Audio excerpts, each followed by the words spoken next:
ആശ്വാസം നേടാം. ഹൃത്തിനുള്ളിൽ ജീവൻ നൽകും വചനം, തിരുവചനം. പിതാവായ ദൈവത്തിൻ്റെ സ്നേഹവും പുത്രനായ യേശുക്രിസ്തുവിൻ്റെ കൃപയും ആശ്വാസദായകനായ പരിശുദ്ധാത്മാവിൻ്റെ സഹവാസവും ശാലോം പ്രേക്ഷകരായ നിങ്ങളുടെ കൂടെ എപ്പോഴും ഉണ്ടായിരിക്കട്ടെ. ദൈവവചനം ശ്രവിച്ച് വചനം തിരുവചനത്തിലൂടെ നമ്മുടെ ജീവിതങ്ങളെ നമുക്ക് പ്രകാശിപ്പിക്കാം. പൗലോസ് ലീഹ കൊറിന്തോസുകാർക്ക് എഴുതിയ 1-ാം ലേഖനം 1-ാം അധ്യായം 18-ാം വാക്യം. നാശത്തിലൂടെ ചരിക്കുന്നവർക്ക് കുരിശിൻ്റെ വചനം ഭോഷത്വമാണ്, രക്ഷയിലൂടെ ചരിക്കുന്ന നമുക്കോ അത് ദൈവത്തിൻ്റെ ശക്തിയത്രേ. പ്രിയമുള്ളവരെ, കുരിശിൻ്റെ ശക്തിയെക്കുറിച്ച്, കുരിശടയാളത്തിലൂടെ നമ്മുടെ ജീവിതങ്ങളിൽ ദൈവം വർഷിക്കുന്ന അനുഗ്രഹങ്ങളെക്കുറിച്ച് ഒന്ന് ഈ പ്രഭാതത്തിൽ, ഈ വചനം തിരുവചനത്തിൽ നമ്മൾ ധ്യാനിക്കുന്നത് നന്നായിരിക്കും. പലപ്പോഴും കുരിശിൻ്റെ ശക്തി വിശേഷത്തെ നമ്മൾ ധ്യാനിക്കാറില്ല. കാൽവരിയിലെ കുരിശിൽ സംഭവിച്ച, യേശു കാൽവരിയിലെ കുരിശിൽ നടക്കുമ്പോൾ സംഭവിച്ച അത്ഭുതങ്ങൾ നമ്മൾ തിരിച്ചറിയുമ്പോൾ ആ കുരിശിൻ്റെ ശക്തി മനസ്സിലാക്കാനായിട്ട് സാധിക്കും. യേശു കാൽവരിയിലെ കുരിശിൽ തൂക്കപ്പെട്ടപ്പോൾ മാർക്കോസിൻ്റെ സുവിശേഷത്തിൽ 15-ാം അധ്യായം 33-ലും മത്തായിയുടെ സുവിശേഷം 27-ാം അധ്യായം 45-ലും കാണുന്ന എന്താണ്? 6 മണി മുതൽ 9 മണി വരെ 9 മണി ഭൂമിയിൽ മുഴുവൻ അന്ധകാരം വ്യാപിച്ചു. കാൽവരിയിലെ കുരിശിൽ സാധാരണ പലരെയും കുരിശിൽ തൂക്കാറുണ്ട്. പല മനുഷ്യരും ഇന്ന് പല രീതിയിൽ കുരിശിൽ തൂക്കി വിധിക്കപ്പെട്ട് മരിച്ചിട്ടുണ്ട്. പക്ഷേ അന്നൊന്നുമില്ലാത്ത തരത്തിൽ യേശുവിനെ കാൽവരിയിൽ കുരിശിൽ തൂക്കപ്പെട്ടപ്പോൾ ആ കുരിശ് മരണത്തിൻ്റെ സമയത്ത്, യേശുവിൻ്റെ കാൽവരിയിലെ കുരിശ് ഉയർന്ന സമയത്ത് ആ ഭൂമിയിൽ അന്ധകാരം കടന്നു വന്നു. ഭൂമി മുഴുവനും അന്ധകാരം വ്യാപിച്ചു 6 മണി മുതൽ 9 മണി വരെ. വീണ്ടും രണ്ടാമത് നമ്മൾ കാണുന്നത് എന്താണ്? ജെറുസലേം ദേവാലയത്തിൻ്റെ തിരശീല മുകൾ മുതൽ അടിവരെ കീറിപ്പോയി. മത്തായിയുടെ സുവിശേഷം 27-ാം അധ്യായം 51-ലും മാർക്കൂസിൻ്റെ സുവിശേഷം 15-ാം അധ്യായം 38-ലും പറയുകയാണ്, അപ്പോൾ ദേവാലയത്തിലെ തിരശീല മുകൾ മുതൽ താഴെ വരെ 2ആയി കീറി. കാരണം അത്രമാത്രം ഇതിലെന്തോ ശക്തിയുണ്ട്. കാൽവരിയിലെ കുരിശിൻ്റെ ശക്തി നമ്മൾ തിരിച്ചറിയണം. വീണ്ടും കാൽവരിയിൽ ഈശോ ക്രൂശിക്കപ്പെട്ടപ്പോൾ അവിടെ ഭൂമി കുലുക്കം ഉണ്ടായെന്ന് പറയുകയാണ്. മത്തായിയുടെ സുവിശേഷം 27-ാം അധ്യായം 51 മുതൽ അതുപോലെ തന്നെ 54-ാം വാക്യത്തിൽ ഭൂമി കുലുങ്ങി, പാറകൾ പിളർന്നു. യേശുവിന് കാവൽ നിന്നിരുന്ന ശതാധിപൻ അവൻ്റെ കൂടെ ഉണ്ടായിരുന്നവർ ഭൂകമ്പവും മറ്റ് സംഭവങ്ങളും കണ്ട് അത്യധികം ഭയപ്പെട്ടു. സത്യമായും ഇവൻ ദൈവപുത്രനായിരുന്നു എന്ന് വിളിച്ചു പറഞ്ഞു.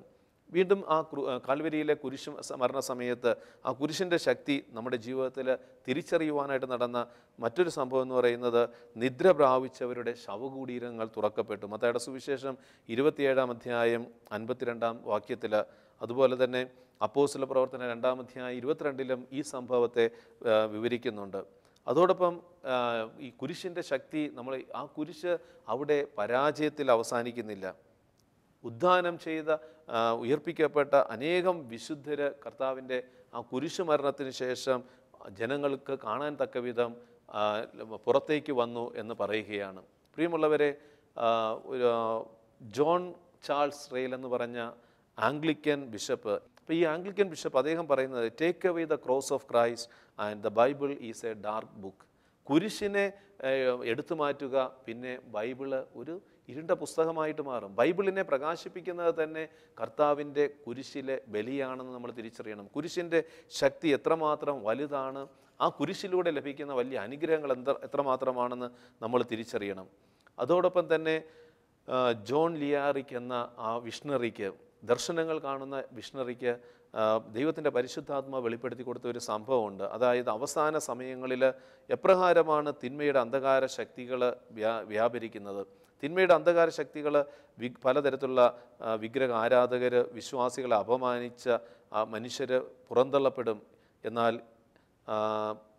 മറ്റുള്ള ഈ കുരിശിനെ ആശ്രയിച്ച് കുരിശിൽ വിശ്വസിച്ച് ജീവിച്ചവർ രക്ഷയുടെ അനുഭവം സ്വന്തമാക്കുമെന്ന് പറയുകയാണ്. അപ്പോൾ നമ്മൾ ഈ ദിനത്തിൽ കുരിശടയാളത്തിലൂടെ ലഭിക്കുന്ന വലിയ വലിയ അനുഗ്രഹങ്ങളെ ഒന്ന് ധ്യാനിക്കാം. ഒന്നാമത്, നമ്മൾ കുരിശ് വരയ്ക്കുമ്പോൾ യഥാർത്ഥത്തിൽ കൃപ സ്വീകരിക്കുവാൻ നമ്മൾ ഒരുങ്ങുകയാണ്. ഓരോ നിമിഷവും നമ്മൾ കുരിശ് വരയ്ക്കാറുണ്ട്. ആ കുരിശ് വെറുമൊരു ആചാരം പോലെയുള്ള കുരിശുവരയല്ല, കർത്താവിൻ്റെ കാൽവരിയിലെ കുരിശിനെയാണ് നമ്മൾ ഓർമ്മിപ്പിക്കുന്നത്, ആ ബലിയെയാണ് ഓർമ്മിപ്പിക്കുന്നത്. ആ ബലിയിലൂടെ ലഭിക്കുന്ന കൃപാവരങ്ങളാണ് ഈ കുരിശടയാളം വരയ്ക്കുമ്പോൾ നമുക്ക് ലഭിക്കുന്നത്. ഒന്നാമത്, കുരിശടയാളം വരയ്ക്കുമ്പോൾ ദൈവിക കൃപകളെ സ്വീകരിക്കുവാനായി നാം ഓരോരുത്തരും ആ കൃപകളോട് സഹകരിക്കാൻ തക്കവിധം ഒരുക്കമുള്ളവരായിട്ട് മാറുന്നു. നമ്മുടെ ജീവിതത്തിൽ കൃപ സ്വീകരിക്കുവാൻ തടസ്സമായി നിൽക്കുന്ന മേഖലകളുണ്ടെങ്കിൽ നമ്മൾ കുരിശടയാളം വരച്ച് പ്രാർത്ഥിക്കുമ്പോൾ ആ മേഖലകൾ വിശുദ്ധീകരിക്കപ്പെടുകയാണ്. രണ്ടാമത് പറയുന്നത്, നമ്മുടെ ദിവസത്തെ വിശുദ്ധീകരിക്കുവാനായിട്ട് കുരിശടയാളം സഹായിക്കുന്നു. ഓരോ പ്രഭാതത്തിൽ ഉണരുമ്പോൾ നമ്മുടെ ഓരോ ദിവസവും നിരവധി പ്രവർത്തന മണ്ഡലങ്ങളിലൂടെ നമ്മൾ കടന്നു പോകുന്നവരാണ്. കുരിശടയാളം വരയ്ക്കുവാനായിട്ട് നമ്മൾ തയ്യാറായാൽ ആ ദിവസത്തെ മുഴുവനും നമുക്ക് വിശുദ്ധീകരിക്കാനായിട്ട് സാധിക്കും. മുമ്പോട്ടുള്ള ഓരോ ചുവടിലും ചലനത്തിലും ഓരോ പ്രാവശ്യവും നമ്മൾ കുരിശ് വരച്ച് പ്രാർത്ഥിച്ച് മനസ്സിലും കുരിശ് വരച്ച് പ്രാർത്ഥിച്ച് പോകുന്നവരെ കാണാം. ഭവനത്തിന് പുറത്തു പോകുമ്പോൾ, അതുപോലെ തന്നെ യാത്ര ചെയ്യുമ്പോൾ, അതുപോലെ ഭവനത്തിലേക്ക് തിരിച്ചു വരുമ്പോൾ, നമ്മൾ ഭക്ഷണം കഴിക്കുമ്പോഴും ഇരിക്കുമ്പോഴും, അതുപോലെ തന്നെ വിളക്ക് തെളിക്കുമ്പോഴും, നമ്മൾ എന്തൊക്കെ കാര്യങ്ങൾ ചെയ്യുന്നോ ആ സമയത്തൊക്കെ നമ്മൾ കുരിശ് വരയ്ക്കുകയാണെങ്കിൽ അത് നമ്മുടെ ദിവസത്തെ വിശുദ്ധീകരിക്കുമെന്ന് പറയുകയാണ്. വിശുദ്ധ തെർത്തുല്യൻ, സഭാപിതാവായ വിശുദ്ധ തെർത്തുല്യൻ പറയുകയാണ്, ഓരോ ദിവസവും നമ്മൾ ഭക്ഷണം എന്ത് ചെയ്യുമ്പോഴും കുരിശടയാളം വരയ്ക്കുമ്പോൾ ആ സമയത്ത് ആ മേഖലകൾ വിശുദ്ധീകരിക്കപ്പെടുന്നു. മൂന്നാമത് വചനം പറയുകയാണ്, കുരിശടയാളം വരയ്ക്കുമ്പോൾ നമ്മൾ നമ്മളെ തന്നെ പൂർണ്ണമായും ക്രിസ്തുവിന് സമർപ്പിക്കുകയാണ്. നമ്മുടെ ജീവിതത്തെ പൂർണ്ണമായിട്ട് യേശുവിൻ്റെ കുരിശിനോട് ചേർത്ത് വെച്ച് കുരിശിനോട് ചേർത്ത് സമർപ്പിക്കുകയാണ് നമ്മൾ. കാരണം ഞാൻ ജീവിക്കുന്നു എന്നാൽ ഞാനല്ല, ക്രിസ്തു എന്നിൽ ജീവിക്കുന്നു എന്ന് പൗലോസ്ലീഹ പറഞ്ഞതുപോലെ ഗലാത്യർ 2:20 ഓരോ പ്രാവശ്യം നമ്മൾ കുരിശടയാളം വരയ്ക്കുമ്പോൾ ഞാൻ കുരിശിനോട് ചേർത്ത് വെച്ച് ഞാൻ യേശുവിൻ്റേതാണെന്ന് നമ്മൾ പറയുകയാണ്. നമ്മുടെ മനസ്സിലെ വികാരങ്ങളെയും അതുപോലെ തന്നെ ആഗ്രഹങ്ങളെയും ശരീരത്തെയും മനസ്സിനെയും ആത്മാവിനെയും ഹൃദയത്തെയും പൂർണ്ണമായിട്ട് നമ്മൾ യേശുവിനെ സമർപ്പിക്കുകയാണ് കുരിശടയാളം വരയ്ക്കുമ്പോൾ. ഇത് നമ്മെ ശക്തിപ്പെടുത്തുകയും അതുപോലെ തന്നെ നമ്മളെ മുഴുവനായി ക്രിസ്തുവിൻ്റേതാക്കി മാറ്റുകയും ചെയ്യുന്നു. അപ്പോൾ കൂടെ കൂടെ നമ്മൾ കുരിശടയാളം വരയ്ക്കാനായിട്ട് തയ്യാറാകണം. മറ്റൊന്ന്, ശാപത്തെ, നമ്മുടെ ജീവിതത്തിൽ കടന്നു വരുവാൻ സാധ്യതയുള്ള ശാപങ്ങളെ തിരിച്ചയക്കുന്ന ഒരു പ്രവൃത്തിയാണ് കുരിശടയാളം. നമ്മൾ കുരിശടയാളം വരച്ച് പ്രാർത്ഥിക്കുമ്പോൾ യഥാർത്ഥത്തിൽ നമുക്ക് നമ്മുടെ ജീവിതത്തിൽ കടന്നു വരുവാൻ സാധ്യതയുള്ള ശാപങ്ങളെ നമ്മൾ ആട്ടി പുറത്താക്കുകയാണ്. അഞ്ചാമത് കുരിശടയാളത്തിൻ്റെ ശക്തിയെക്കുറിച്ച് പറയുന്നത്, പിശാചിനെ ചെറുക്കുന്നു. സാത്താനെ തല്ലുന്ന വടിയാണ്, പിശാചുക്കൾ പറന്നകലും എന്നാണ് കുരിശടയാളം വരയ്ക്കുമ്പോൾ ലഭിക്കുന്നതെന്ന് വിശുദ്ധ ജോൺ ക്രിസോസ്റ്റം പറയുകയാണ്. പിശാചിനെ തല്ലാനായിട്ട് ഉപയോഗിക്കുന്ന വടിയാണ്. നമ്മൾ ഓരോ പ്രാവശ്യം നമ്മുടെ നെറ്റിയിലും ശരീരത്തിലും കുരിശടയാളം വരച്ച് പ്രാർത്ഥിക്കുമ്പോൾ യഥാർത്ഥത്തിൽ നമ്മുടെ ശരീരത്തെ തകർക്കാൻ ശ്രമിക്കുന്ന പിശാചിനെ നമ്മൾ അടിച്ച് പുറത്താക്കുകയാണ്. ചില ശാരീരിക രോഗങ്ങൾ, മാനസിക വിഭ്രാന്തികൾ നമ്മൾ കുരിശടയാളം വരച്ച് കൂടെ നമ്മുടെ ശരീരത്തിൽ കുരിശടയാളം വരച്ച് പ്രാർത്ഥിച്ചാൽ ആ മേഖലകൾ സൗഖ്യമായിട്ട് മാറിയ അനുഭവങ്ങളുണ്ട്. ആറാമത്, ക്രിസ്തുവിന് സാക്ഷ്യം വഹിച്ച് കുരിശിൻ്റെ ശക്തി നമ്മൾ ലോകത്തോട് പ്രഖ്യാപിക്കുകയാണ് കുരിശടയാളം വരയ്ക്കുമ്പോൾ. ഇന്ന് പലർക്കും കുരിശടയാളം വരയ്ക്കുന്നതിനോടൊക്കെ മടിയാണ്. മറ്റുള്ളവരെന്ത് വിചാരിക്കും? യാത്ര ചെയ്യുമ്പോൾ, ബസ്സിൽ യാത്ര ചെയ്യുമ്പോൾ ഒരു കുരിശടയാളം വരച്ചാൽ അയ്യോ അടുത്തിരിക്കുന്ന ആൾ എന്ത് വിചാരിക്കും? അല്ലെങ്കിൽ കടന്നു പോകുന്ന വഴികളിൽ ഒരു കുരിശ് കപ്പേളയോ ഏതെങ്കിലും ദേവാലയമോ കണ്ടാൽ അവിടെ ഒന്ന് നമ്മൾ പിതാവിനും പുത്രനും പരിശുദ്ധാത്മാവിനും സ്തുതി എന്ന് പറഞ്ഞ് കുരിശടയാളം വരച്ചാൽ യഥാർത്ഥത്തിൽ നമ്മൾ കുരിശിൻ്റെ ശക്തി പ്രഖ്യാപിക്കുന്നവരായിട്ട് മാറുകയാണ്. നമ്മൾ ഭക്ഷണ പദാർത്ഥങ്ങൾ കുരിശടയാളം വരച്ച് പ്രാർത്ഥിക്കുമ്പോൾ ആ ഭക്ഷണ പദാർത്ഥത്തിൽ എന്തെങ്കിലും മാലിന്യം ഉണ്ടെങ്കിൽ അത് മാറിപ്പോകും, നീങ്ങിപ്പോകും എന്ന് പറയുന്നുണ്ട്. വിശുദ്ധ ബെനഡിക്റ്റിൻ്റെ ജീവിതത്തിൽ ഒരു സംഭവമുണ്ട്. കാരണം ബെനഡിക്റ്റ് വളരെ തീഷ്ണമതിയായ സന്യാസിയായിരുന്നു. തീഷ്ണതയോടെ നിയമങ്ങളൊക്കെ കാർക്കശ്യത്തോടെ പാലിക്കും. അതോടൊപ്പം തന്നെ ദൈവീയ കാര്യങ്ങൾ ഭയങ്കര തീഷ്ണതയുള്ള മനുഷ്യനായിരുന്നു വിശുദ്ധ ബെനഡിക്റ്റ്. അപ്പോൾ അദ്ദേഹത്തിൻ്റെ കൂടെയുള്ളവർക്ക് അതൊന്നും ഇഷ്ടപ്പെട്ടില്ല. അപ്പോൾ ഈ ബെനഡിക്റ്റിനെ എങ്ങനെയെങ്കിലും ഒഴിവാക്കണം. അതിനുവേണ്ടി അവരെന്ത് ചെയ്തു? ഭക്ഷണത്തിൽ വിഷം കലർത്തിയ ഭക്ഷണം ബെനഡിക്റ്റിന് കൊടുത്തപ്പോൾ ബെനഡിക്റ്റ് എന്ത് ചെയ്തു? ആ ഭക്ഷണം, ബെനഡിക്റ്റിന് അറിയില്ല ഇത് ഭക്ഷണത്തിൽ വിഷമാണോ ഇല്ലയോ എന്ന്. ബെനഡിക്റ്റ് ആ ഭക്ഷണം വാങ്ങി എന്ത് ഭക്ഷിക്കുമ്പോഴും വിശുദ്ധ ബെനഡിക്റ്റ് കുരിശടയാളം വരച്ച് പ്രാർത്ഥിച്ചതിന് ശേഷമാണ് കഴിക്കുന്നത്. അന്ന് അതുപോലെ തന്നെ ഈ ഭക്ഷണം, വിഷം കലർത്തിയ ഭക്ഷണം തൻ്റെ മുമ്പിൽ വന്നപ്പോൾ ബെനഡിക്റ്റ് അത് കരങ്ങളിൽ വാങ്ങിച്ചിട്ട് കുരിശടയാളം വരച്ച് പ്രാർത്ഥിച്ചുകൊണ്ടിരിക്കുന്ന സമയത്ത് ആ പാത്രം 4 പിളർന്നു പോയി. കാരണം തിന്മയുടെ ശക്തി ആ സമയത്ത് അത് വിഷമാണെന്ന്, അതിൻ്റെ പിന്നിൽ അതിൽ വിഷാംശമുണ്ടെന്ന് ബെനഡിക്റ്റിന് അത് പിന്നെ മനസ്സിലായി. ഇതുപോലെ ഓരോ സംഭവങ്ങൾ നമ്മളെ പഠിപ്പിക്കുന്നത് കുരിശടയാളത്തിൻ്റെ വലിയ അമൂല്യമായ ശക്തിയാണ്. ലോക ചരിത്രത്തിൽ തന്നെ കുരിശടയാളം അത്ഭുതങ്ങൾ സൃഷ്ടിച്ചിട്ടുണ്ടെന്ന് നമുക്ക് കാണാനായിട്ട് സാധിക്കും. AD 312 റോമൻ ചക്രവർത്തിയായ കോൺസ്റ്റന്റൈൻ ചക്രവർത്തി, അതുപോലെ മാക്സെൻഡിയൂസ് അദ്ദേഹത്തിൻ്റെ സൈന്യവുമായിട്ട് യുദ്ധം ചെയ്യാനായിട്ട് ഒരുങ്ങിക്കൊണ്ടിരിക്കുക. കോൺസ്റ്റന്റൈൻ ചക്രവർത്തിക്ക് അറിയാം ഈ യുദ്ധത്തിൽ പരാജയപ്പെടാൻ സാധ്യതയുണ്ട്. അദ്ദേഹം സത്യദൈവത്തെ വിളിച്ച് പ്രാർത്ഥിക്കാൻ തുടങ്ങി. കരങ്ങൾ വിരിച്ച് സ്വർഗത്തിലേക്ക് കരങ്ങൾ ഉയർത്തി ഏകസത്യ ദൈവത്തെ വിളിച്ച് പ്രാർത്ഥിച്ചു കഴിഞ്ഞപ്പോൾ ആകാശത്ത് ഒരു ദർശനം കോൺസ്റ്റന്റൈൻ ചക്രവർത്തിക്ക് കാണിച്ചു കൊടുക്കുകയാണ്. കുരിശടയാളം തിളങ്ങി നിൽക്കുന്ന കുരിശടയാളവും അതിൻ്റെ കീഴെ ഇപ്രകാരം എഴുതിയിരിക്കുന്നു, ഈ ചിഹ്നത്തിൽ നീ വിജയം പ്രാപിക്കും.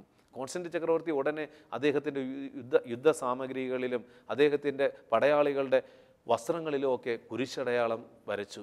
പ്രിയമുള്ളവരെ, ആ യുദ്ധത്തിൽ കോൺസ്റ്റന്റൈൻ ചക്രവർത്തി വിജയിക്കുകയാണ് ചെയ്തത്. ഇതാണ് കുരിശിൻ്റെ ശക്തി. തിന്മയുടെ അന്ധകാര ശക്തികളെ തകർത്തെറിയുവാൻ കുരിശടയാളത്തിന് ശക്തിയുണ്ട് എന്ന് നമ്മൾ തിരിച്ചറിയണം. നമ്മുടെ അനുദിന ജീവിതത്തിൽ കുരിശിനോട് നമ്മൾ എടുക്കുന്ന നിലപാടുകൾ പ്രകാരമാണ്.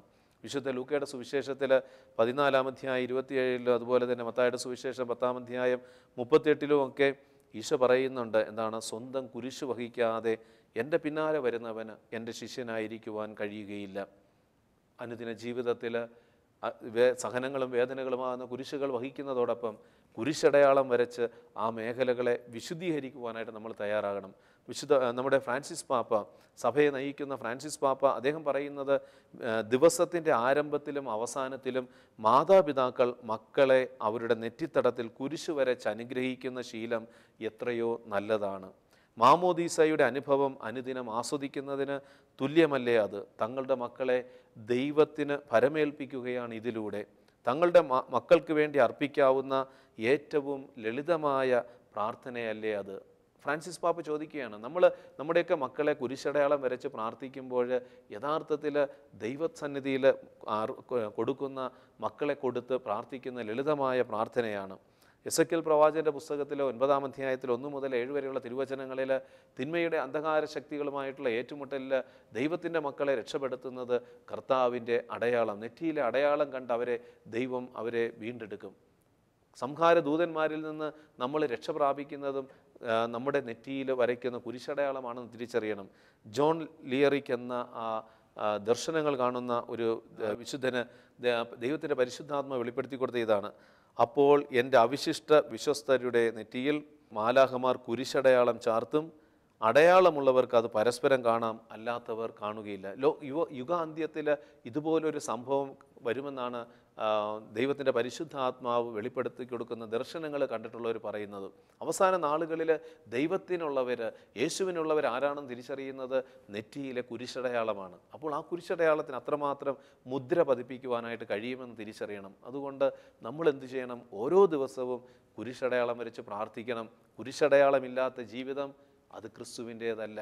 കുരിശടയാളം വരച്ച് നമ്മൾ പ്രാർത്ഥിക്കുമ്പോൾ അവിടെ വലിയ വലിയ അത്ഭുതങ്ങളും വിശുദ്ധീകരണവും ഞാൻ യേശുവിൻ്റേതാണെന്നുള്ള പ്രഖ്യാപനമോടെ സംഭവിക്കുകയാണ്. തിന്മയുടെ ശക്തികൾ നമ്മളെ ഉപദ്രവിക്കുകയില്ല, പൈശാചിക ശക്തികൾ നമ്മളെ തകർക്കുകയില്ല. എത്രയോ അത്ഭുതങ്ങൾ കുരിശടയാളത്തിലൂടെ അനുദിന ജീവിതത്തിൽ നമ്മൾ കണ്ടുമുട്ടുന്നതാണ്.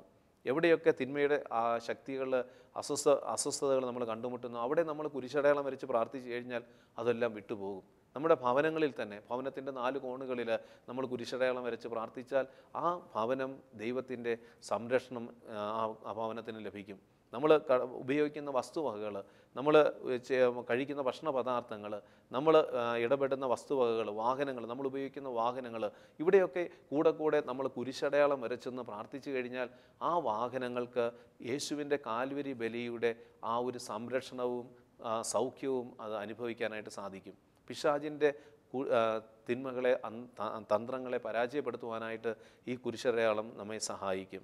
കർത്താവായ യേശു ലോകത്തെ രക്ഷിച്ചത് കാൽവരിയിലെ കുരിശിലെ ബലിയിലൂടെയാണ്. അപ്പോൾ അനുദിന ജീവിതത്തിൽ നമ്മൾ അഭിമുഖീകരിക്കുന്ന, നമ്മൾ വഹിക്കുന്ന, നമ്മുടെ ജീവിതത്തിൽ നമ്മൾ സ്വീകരിക്കുന്ന കുരിശുകളെ അത് വിശുദ്ധമായി വിശുദ്ധീകരിക്കുവാനും കുരിശടയാളം വരച്ച് പ്രാർത്ഥിക്കുന്നത് നല്ലതാണ്. രോഗത്തിൻ്റെ മേഖലകളിൽ നമ്മൾ കുരിശടയാളം വരച്ചാൽ ആ രോഗമേഖലകളെ വഹിക്കുവാനായിട്ടുള്ളൊരു ശക്തി നമുക്ക് ലഭിക്കും. പ്രിയമുള്ളവരെ, ക്രൈസ്തവൻ്റെ മുഖമുദ്രയാണ് കുരിശ്. കുരിശില്ലാതെ ഉള്ള ക്രിസ്തുവും ക്രിസ്തുവില്ലാത്ത കുരിശും അപൂർണതയാണ് നമ്മൾ തിരിച്ചറിയണം. ഇത് രണ്ടും പരസ്പരം ബന്ധമാണ്. നാം ഓരോ പ്രാവശ്യവും കുരിശ് വരച്ച് പ്രാർത്ഥിക്കുമ്പോൾ യഥാർത്ഥത്തിൽ യേശു കർത്താവിൻ്റെ കാൽവരി ബലിയുടെ കുരിശിൻ്റെ മഹത്വം നമുക്ക് സ്വീകരിക്കാനായിട്ട് സാധിക്കും. കുരിശിനെ നമ്മൾ ഉയർത്തി കാണിക്കുകയാണ്. ഒരിക്കൽ ഒരു വിശുദ്ധൻ പ്രാർത്ഥിച്ചുകൊണ്ടിരുന്ന വേളയിൽ അദ്ദേഹം ഒരു സഹന അനുഭവങ്ങളിലൂടെയൊക്കെ കടന്നു പോവുകയാണ്. അപ്പോൾ പെട്ടെന്ന് കാൽവരിയിൽ ആ കുരിശ് രൂപത്തിൻ്റെ മുമ്പിലിരുന്ന് പ്രാർത്ഥിക്കുകയായിരുന്നു. കുരിശ് രൂപത്തിൻ്റെ മുമ്പിലിരുന്ന് പ്രാർത്ഥിച്ചുകൊണ്ടിരുന്നപ്പോൾ പെട്ടെന്ന് ആ ക്രൂശിത രൂപം ആ വിശുദ്ധനോട് സംസാരിക്കാനായിട്ട് തുടങ്ങി. നീ ചെയ്യുന്ന ഈ പരിത്യാഗമൊന്നും ഇതിലൊന്നും വലിയ കാര്യമില്ല, ഇതൊന്നും നിന്നെ അനുഗ്രഹിക്കുകയില്ല എന്ന് പറഞ്ഞുകൊണ്ട് ആ ക്രൂശിത രൂപം സംസാരിക്കാൻ തുടങ്ങി. വിശുദ്ധന് സംശയമായി, ഇത് ആരാണ്? യേശുവാണെങ്കിൽ ഇങ്ങനെ ആകാൻ സാധ്യതയില്ല. അപ്പോൾ ഇവൻ എന്നെ തെറ്റിക്കുകയാണ്, പരീക്ഷിക്കുകയാണ്. ഞാനിപ്പോൾ ചെയ്തുകൊണ്ടിരുന്ന പ്രായശ്ചിത്ത പ്രവൃത്തികളും ഈ കുരിശടയാളം വരച്ചുള്ള പ്രാർത്ഥനകളൊക്കെ തെറ്റാണോ എന്നുള്ള ഒരു സംശയം ഈ വിശുദ്ധൻ്റെ മനസ്സിലേക്ക് വന്നു. പെട്ടെന്ന് വിശുദ്ധ കുരിശിൻ്റെ അടയാളത്താലെ ഞങ്ങളുടെ ശത്രുക്കൾ ഞങ്ങളെ രക്ഷിക്കുക, ഞങ്ങളുടെ തമ്പുരാനെ പിതാവിനും പുത്രനും പരിശുദ്ധാത്മാവിനും സ്തുതി എന്ന് പറഞ്ഞിട്ട് ആ ക്രൂശിത രൂപത്തിലോട് പറഞ്ഞു, എവിടെ നിൻ്റെ മുറിവുകൾ, എവിടെ നിൻ്റെ സഹനങ്ങൾ എന്ന് ചോദിച്ചപ്പോൾ തന്നെ പെട്ടെന്ന് ഈ അസ്വസ്ഥത, ഈ പ്രലോഭനം വിട്ടുപോയി. അപ്പോൾ നമ്മുടെ ജീവിതത്തിൽ പ്രിയമുള്ളവരെ ഏതെങ്കിലുമൊക്കെ പ്രശ്നങ്ങൾ അഭിമുഖീകരിക്കുമ്പോൾ നമ്മൾ കുരിശിനെയാണ് നമ്മുടെ ചിന്തകളിലേക്ക് കൊണ്ടുവരേണ്ടത്. കാരണം കാൽവരിയിലെ കുരിശിൻ്റെ യേശു പീഡാസഹന മരണ അനുഭവങ്ങളിലൂടെ കടന്നുപോയ ആ അനുഭവങ്ങൾ മനസ്സിൽ കൊണ്ടുവന്നിട്ട് വിശുദ്ധ കുരിശിൻ്റെ അടയാളത്താലെ ഞങ്ങളുടെ ശത്രുക്കളിൽ നിന്ന് ഞങ്ങളെ രക്ഷിക്കുക, ഞങ്ങളുടെ തമ്പുരാനെ പിതാവിനും പുത്രനും പരിശുദ്ധാത്മാവിനും സ്തുതി എന്ന് പറഞ്ഞ് നമ്മൾ പ്രാർത്ഥിക്കുകയാണെങ്കിൽ അവിടെ ദൈവികമായ അത്ഭുതങ്ങൾ നമുക്ക് കൊണ്ടുവരുവാനായിട്ട് സാധിക്കും. ഈശോ ഈ ഭൂമിയിലെ മനുഷ്യനെ രക്ഷിച്ചത് കുരിശിലെ ബലിയിലൂടെയാണ്. നാശത്തിലൂടെ ചരിക്കുന്നവർക്ക് ഈ കുരിശിൻ്റെ വചനമെന്ന് പറയുന്ന ഒരു പോഷത്വമായിരിക്കാം. കാരണം ചിലർ കളിയാക്കുമായിരിക്കാം. കൂടെ കുരിശ് വരയ്ക്കുമ്പോൾ ഇതെന്താണെന്ന് ചിലപ്പോൾ ചോദിച്ച് മറ്റുള്ളവർ കളിയാക്കുമെന്ന് വിചാരിച്ചാണ് പലരും മറ്റുള്ളവരുടെ മുമ്പിൽ വെച്ച് കുരിശടയാളം വരയ്ക്കാനായിട്ട് മടിക്കുന്നത്. പക്ഷെ അതിൻ്റെ ശക്തി തിരിച്ചറിഞ്ഞാൽ നമുക്ക് അത് വരയ്ക്കുവാനായിട്ട്, കുരിശടയാളം വരച്ച് പ്രാർത്ഥിക്കാനായിട്ട് നമുക്ക് അഭിമാനമുണ്ടാകും. നാശത്തിലൂടെ ചരിക്കുന്നവർക്ക് അതൊരു പോഷത്വമായിട്ട് തോന്നാം. എന്നാൽ രക്ഷയുടെ അനുഭവത്തിലൂടെ രക്ഷയുടെ ജീവിതം നയിക്കുന്നവർക്ക് അതൊരു ദൈവികമായ ബലമാണ്. അത് കൂടുതൽ അനുഗ്രഹവും സൗഖ്യവും ബലവും നൽകും. അപ്പോൾ ഏത് കൂദാശകൾ സ്വീകരിക്കുന്ന അവസരങ്ങളിലും കുരിശടയാളം വരച്ചാണ് ആ കൂദാശകൾ ആരംഭിക്കുന്നതും കുരിശടയാളം വരച്ചാണ് ആ കൂദാശകളെ അവസാനിപ്പിക്കുന്നതും. അത് കുരിശടയാളത്തിന് അത്രമാത്രം ശക്തിയുണ്ട്. നമ്മുടെ അനുദിന ജീവിതത്തിൽ നമ്മൾ പ്രാർത്ഥനകൾ ആരംഭിക്കുന്നതും കുരിശടയാളം വരച്ചല്ലേ. നമ്മുടെ അനുദിന ജീവിതത്തിൽ ഓരോ പ്രവൃത്തി ആരംഭിക്കുമ്പോഴും അത് കുരിശടയാളം വരച്ചാകുമ്പോൾ അത് കൂടുതൽ അനുഗ്രഹമായിട്ട് മാറും. നമ്മൾ ഉപയോഗിക്കുന്ന വസ്തുവകകൾ കുരിശടയാളം വരച്ച് വിശുദ്ധീകരിച്ച് അതിനെ യേശുവിൻ്റെ തിരുരക്തത്തിൻ്റെ സംരക്ഷണം നേടിക്കഴിഞ്ഞാൽ അത് നമുക്കൊരു അനുഗ്രഹമായിട്ട് മാറും. അതല്ലെങ്കിൽ ആ വസ്തുക്കളിലൂടെ തന്നെ നമുക്ക് അസ്വസ്ഥത കടന്നു വരാം. കുരിശടയാളം വരച്ച് അതിനെ വിശുദ്ധീകരിച്ചു കഴിഞ്ഞാൽ ആ വസ്തുക്കളിലൂടെ കടന്നു വരാൻ സാധ്യതയുള്ള തിന്മയുടെ ദുഷ്ടശക്തികൾ വിട്ടുപോകും. പിശാച് ഏറ്റവും വെറുക്കുന്ന, ഭയപ്പെടുന്ന ആയുധമാണ് കുരിശടയാളം. കാരണം പിശാചിനെ അടിക്കുന്ന വടിയെന്നാണ് പറയുന്നത്. എപ്പോഴൊക്കെ നമ്മൾ കുരിശടയാളം വരയ്ക്കുന്നോ ആ നിമിഷങ്ങളിലൊക്കെ തിന്മയുടെ ശക്തിയെ നമ്മൾ അടിച്ച് പുറത്താക്കുകയാണ്. അതുകൊണ്ട് ഇതിൻ്റെ ശക്തി നമ്മൾ തിരിച്ചറിയണം. ഈശോ അനുദിന ജീവിതത്തിൽ കുരിശുകൾ വഹിക്കുന്ന മനുഷ്യരെ കണ്ടുകൊണ്ട് ഈശോ അവരോട് പറയുകയാണ്, നിങ്ങൾ ഭയപ്പെടേണ്ട, നിങ്ങളുടെ ഈ കുരിശുകൾ രക്ഷയുടെ അടയാളമാക്കി മാറ്റുവാൻ കുരിശടയാളം വരച്ച് മുദ്രിതമാക്കി ആ സഹനങ്ങളെ മഹത്വീകരിക്കുവാനായിട്ട് ശ്രമിക്കുക. സഹനങ്ങൾ, വേദനകൾ, നൊമ്പരങ്ങളിലൂടെ കടന്നു പോകുമ്പോൾ പ്രിയമുള്ളവരെ അവയൊക്കെ കുരിശടയാളത്തിലൂടെ രക്ഷയുടെ അനുഭവമാക്കി മാറ്റാനായിട്ടുള്ള കൃപാവരത്തിന് വേണ്ടി നമ്മൾ ഓരോ ദിവസവും പ്രാർത്ഥിക്കണം. കുരിശാണ് രക്ഷ, കുരിശിലാണ് രക്ഷ. കുരിശിലൂടെ ലോകത്തെ രക്ഷിച്ച ഈശോ നമ്മുടെ ജീവിതങ്ങളിലും ഒരു ബലമായി നിൽക്കണമെങ്കിൽ, ഒരനുഭവമായി നമ്മുടെ ജീവിതത്തിൽ ഈശോ കൂടെ ഉണ്ടെന്ന് അറിയണമെങ്കിൽ കൂടെ കുരിശ് വരച്ചാൽ മതി. എപ്പോഴൊക്കെ നമ്മൾ കുരിശ് വരയ്ക്കുന്നു അപ്പോഴൊക്കെ യേശുവിൻ്റെ സജീവമായ ഒരു സാന്നിധ്യം, കുരിശിലെ ബലിയുടെ ഒരു ബലം നമ്മുടെ ജീവിതത്തിൽ നിറയും. കുരിശിനെ എവിടെയൊക്കെ അവഹേളിക്കുന്നുവോ, എവിടെയൊക്കെ കുരിശിനെ ഒഴിവാക്കാനായിട്ട് ശ്രമിക്കുന്നുവോ, എപ്പോഴൊക്കെ കുരിശടയാളം വരയ്ക്കാതെ നമ്മൾ മാറി നിൽക്കുന്നു അപ്പോഴൊക്കെ യഥാർത്ഥത്തിൽ നമ്മൾ അനുഗ്രഹത്തെ തന്നെയാണ് തള്ളിക്കളയുന്നത്. എസെക്കിയേൽ പ്രവാചകൻ്റെ പുസ്തകം 9-ാം അധ്യായം 1 മുതൽ 7 വരെയുള്ള വചനഭാഗങ്ങളിൽ കുരിശടയാളത്തിൻ്റെ ശക്തിയെക്കുറിച്ച് ധ്യാനിക്കാൻ പറ്റിയ ഒരു സംഭവമാണെന്ന് നമുക്ക് കാണാൻ സാധിക്കും. സംഭവിക്കാനിരിക്കുന്ന ലോക അവസാന സമയങ്ങളിൽ സംഭവിക്കുവാനിരിക്കുന്ന പീഡനങ്ങളുമായിട്ട് ബന്ധപ്പെട്ട് ദൈവം ദർശനങ്ങൾ കൊടുക്കുന്നവരോട് പറയുന്ന അവസാന നാളുകളിൽ നെറ്റിയിൽ കുരിശടയാളമുള്ളവരെ രക്ഷിക്കുവാനായിട്ട് ദൈവം പ്രത്യേകം ഇടപെടും. അപ്പോൾ അതുമായി ബന്ധപ്പെട്ടുള്ള ഒരു വചനഭാഗം തന്നെയാണ് എസെക്കിയേൽ പ്രവാചകന്റെ പുസ്തകത്തിലെ 9-ാം അധ്യായം 1 മുതൽ 7 വരെയുള്ള വചനം വായിക്കുമ്പോൾ നമുക്ക് മനസ്സിലാക്കാനായിട്ട് സാധിക്കുന്നത്. വചനം ഇപ്രകാരമാണ്: അവിടുന്ന് ഉച്ചത്തിൽ വിളിച്ചു പറയുന്നത് ഞാൻ കേട്ടു, നഗരത്തെ ശിക്ഷിക്കുന്നവരെ സംഹാര ആയുധങ്ങളേന്തി അടുത്തു വരുവിൻ. ഇതാ 6 പേർ വടക്കോട്ടുള്ള മുകളിലത്തെ കവാടത്തിൻ്റെ ഭാഗത്തു നിന്ന് വരുന്നു. ഓരോരുത്തരുടെയും കയ്യിൽ മാരക ആയുധങ്ങളുണ്ടായിരുന്നു. ചണവസ്ത്രം ധരിച്ച ഒരുവൻ അവരുടെ കൂടെ ഉണ്ടായിരുന്നു. അവൻ്റെ പാർശ്വത്തിൽ എഴുത്ത് സാമഗ്രികളുടെ സഞ്ചി തൂക്കിയിട്ടിരുന്നു. അവർ ഓടുകൊണ്ടുള്ള ബലിപീഠത്തിന് സമീപം ചെന്നു നിന്നു. ഇസ്രായേലിൻ്റെ ദൈവത്തിൻ്റെ മഹത്വം കെരൂബുകളിൽ നിന്ന് ഉയർന്ന് ആലയത്തിൻ്റെ വാതിൽപ്പടിക്കലെത്തി. അവിടുന്ന് ചണവസ്ത്രം ധരിച്ച് പാർശ്വത്തിൽ എഴുത്ത് സാമഗ്രികളുമായി നിന്നവനെ വിളിച്ചു. കർത്താവ് അവനോട് അരുളി ചെയ്തു: ജെറുസലേം പട്ടണത്തിലൂടെ കടന്നു പോവുക. ആ നഗരത്തിൽ നടമാടുന്ന മ്ലേച്ഛതകളെ ഓർത്ത് കരയുകയും നെടുവേർപ്പെടുകയും ചെയ്യുന്നവരുടെ നെറ്റിയിൽ അടയാളമിടുക. അവിടുന്ന് മറ്റുള്ളവരോട് ഞാൻ കേൾക്കെ ആജ്ഞാപിച്ചു: എൻ്റെ പിന്നാലെ പട്ടണത്തിൽ സഞ്ചരിച്ച് സംഹാരം തുടങ്ങുവിൻ. നിങ്ങളുടെ കണ്ണിൽ അലിവുണ്ടാകരുത്, കരുണ കാണിക്കരുത്. വൃദ്ധരെയും യുവാക്കളെയും യുവതികളെയും പൈതങ്ങളെയും സ്ത്രീകളെയും നിശേഷം വധിക്കുവിൻ.